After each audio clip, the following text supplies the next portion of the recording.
I would say that since World War II, America has come to play more and more of a new kind of role in the world. It's inherited the imperial role that used to be played by the British and the French.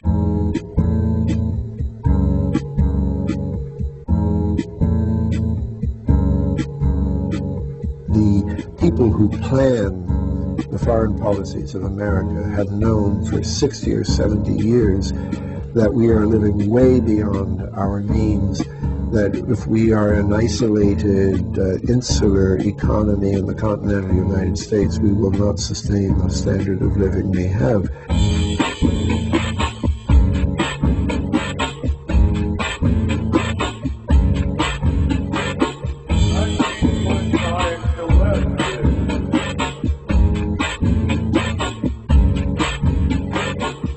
A war conspiracy, I do not mean that there's some kind of master war room where they're working out all the details. I mean that there are things going on that the newspapers don't write about, and the fact that certain aspects of our government are suppressed makes them even more powerful, because they're not controlled in the usual way by rational debate. They just happen.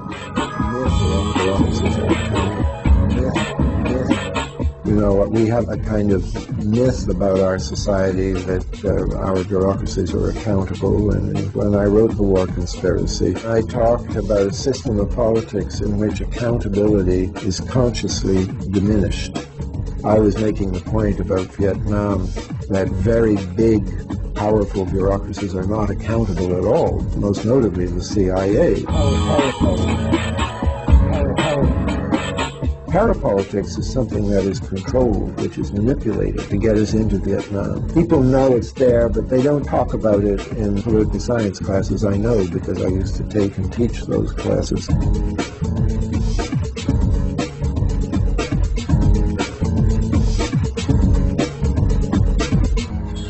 The CIA is a big example of this.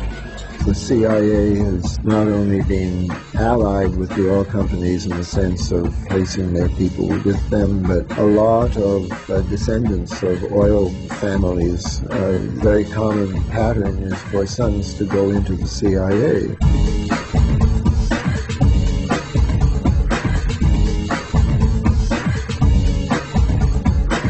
I wouldn't say that those economic issues of fighting over resources and so on are the only explanation to war, but I think it is recurringly the explanation of the biggest wars between the biggest powers.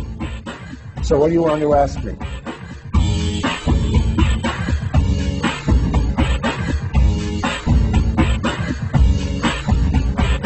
I think wars arise when people are faced with intolerable conditions. Sometimes it's economic, sometimes it may be ideological, you know. I mean, there are certain forms of Islam, for example, fighting right now where it's more cultural than an economic matter. But when you are living in a society based on injustice, there's like a time bomb ticking. I mean, someday you'll have to pay the price for that. It's not a stable, permanent sort of thing. And if we don't change our behavior, we're going to see more of that kind of war.